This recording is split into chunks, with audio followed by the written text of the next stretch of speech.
Hello. Hello. Hi my dear रसगुल्लो। आप लोग कैसे हैं? आशा करता हूँ कि आप लोग बहुत ही अच्छे होंगे। मैं संदीप सर आपके अपने यूट्यूब चैनल एस के लक्ष्य क्लास में तहे दिल से स्वागत करता हूँ। देखिए, आज मैं फिर लेकर चला आया हूँ IMP जी के क्वेश्चन बाय संदीप सर।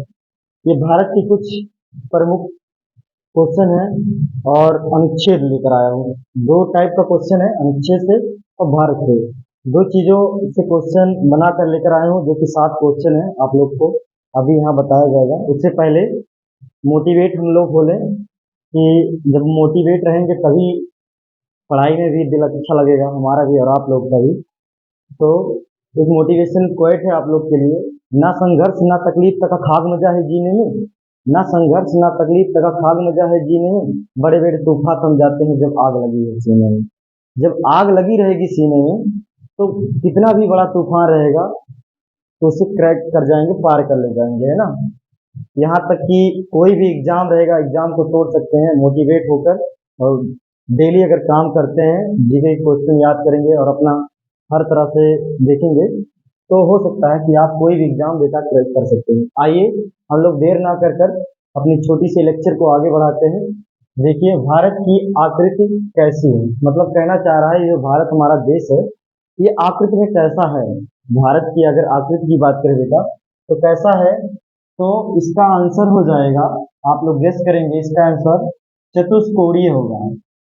चतुष्कोणीय होगा। कैसा होगा बेटा? भारत की जो आकृति है इस चतुष्कोणीय मानी गई है। वैज्ञानिकों द्वारा ये पता लगाया गया है कि जो भारत की आकृति है कैसा बेटा? चतुष्कोणीय, मतलब चार चार कोणों के रूप में मतलब बताई जाती है। ये हमने वैज्ञानिक खोज कर कर इसे रखे हैं, जो कि मेरे द्वारा आप लोग को बताया जा रहा है। दूसरा है बेटा, भारत में सबसे सर्वाधिक बोली जाने वाली भाषा कौन सा है।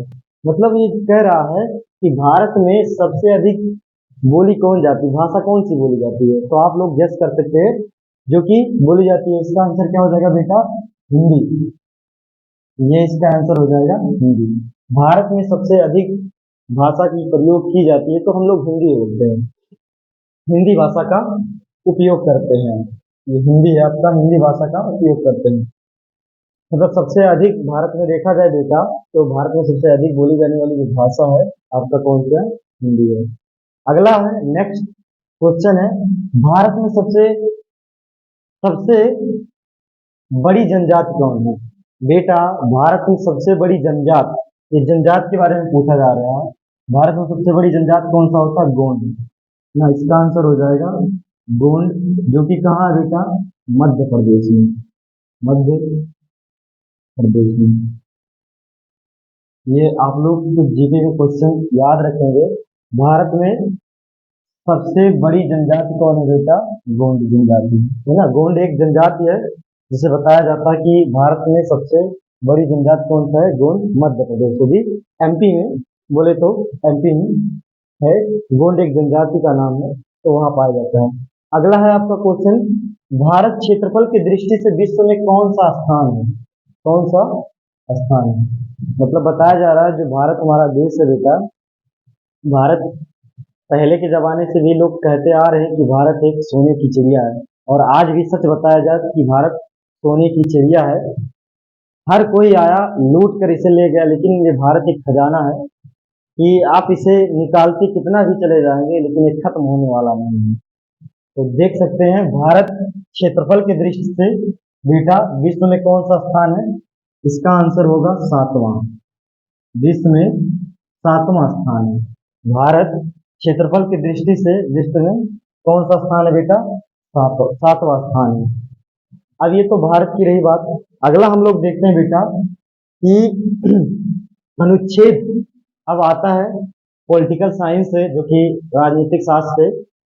ये अनुच्छेद हम लोग को पढ़ना भी जरूरी रहता है। तो अनुच्छेद 1 किससे संबंधित है? पहला अनुच्छेद जो होता है वो किससे संबंधित होता है? तो बेटा इसका आंसर होगा संघ, नाम और राज्य क्षेत्र से। राज्य क्षेत्र से समझ में आई क्या बात?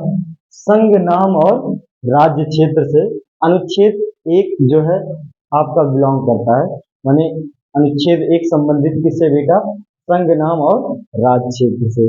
दूसरा बेटा क्या आता है, अनुच्छेद दो किससे संबंधित है, तो अनुच्छेद दो किससे संबंधित है, तो यहाँ देखेंगे अनुच्छेद दो नए राज्यों का गठन, मतलब जब किसी दूसरे नए राज्यों का गठन किया जाता है तो वहाँ आर्टिकल कौन सा प्रयोग होता है, आर्टिकल अनुच्छेद मतलब दो प्रयोग होता है बेटा।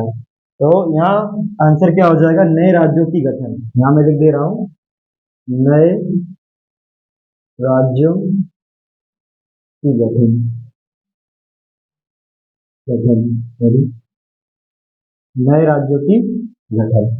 अनुच्छेद दो बेटा किससे संबंधित है, नए राज्यों की गठन। मैं पंखा चलाओ यार, गर्मी बहुत ज्यादा पड़ रही है,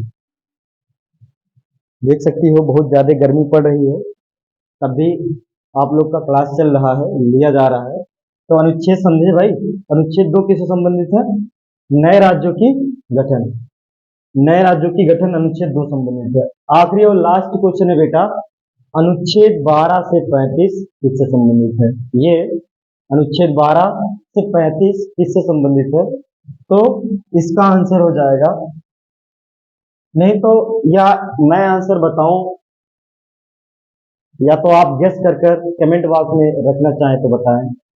तो ये क्वेश्चन मैं आप लोग के लिए फिर छोड़ देता हूं कि अनुच्छेद 12 से 35 किससे संबंधित है, ये आप लोग कर कर घर से आएंगे, आपके लिए होमवर्क दिया जा रहा है कि आप लोग जैसे ही करेंगे, मैं तो बताने के लिए बता दूंगा जैसे ये सब बताया हूँ, लेकिन आपको भी होमवर्क मिलना चाहिए कि आप लोग यस कर कर आए, इसे देख कर आए या तो पढ़ कर आए, तो पढ़कर आइएगा और कमेंट बॉक्स में कमेंट कर कर बताइएगा कि अनुच्छेद 12 से 35 किससे संबंधित है बेटा।